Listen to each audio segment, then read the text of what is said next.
Alors dans cette deuxième partie, nous allons répondre à la question que l'on avait posée des deux actions, celle des justes et celle des impies. Je ne sais pas lesquelles sont les meilleures. Le Midrash répond, lorsque le verset nous dit « Dieu vit que la lumière était bonne », donc la Torah semble trancher et plaider donc en faveur des actions des justes.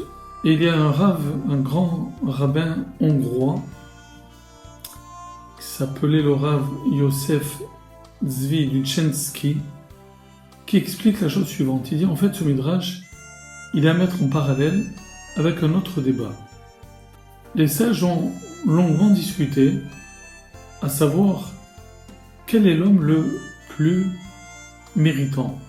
Est-ce que c'est celui qui, de toute sa vie, n'a jamais fauté, celui qui n'a jamais goûté à la faute, donc c'est le juste parfait, ou bien c'est celui qui, au contraire, a fait l'expérience de la faute, a goûté au péché, mais qui par la suite s'est repenti.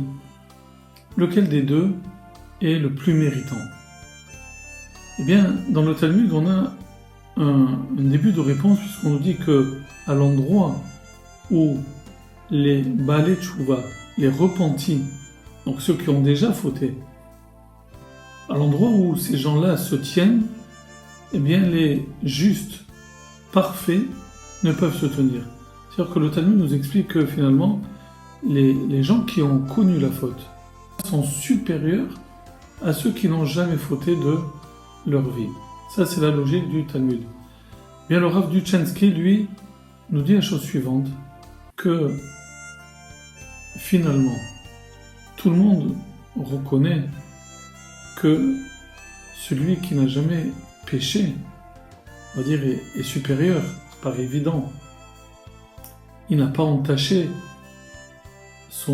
l'âme que Dieu lui a donnée. Il a toute sa vie accompli uniquement le bien et que le bien. Et c'est ce que faisait comprendre le Midrash lorsqu'il disait « Je ne sais pas lequel des deux.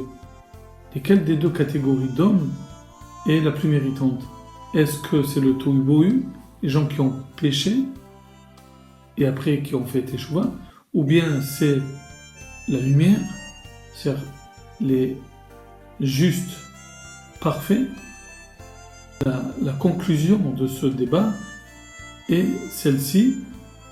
Dieu vit que la lumière était bonne, cela signifie que de toutes les alternatives, eh bien la préférable, la meilleure et la plus attendue et sollicitée, bien sûr celle qui consiste à ne pas fauter du tout et à n'avoir connu dans sa vie que le bien.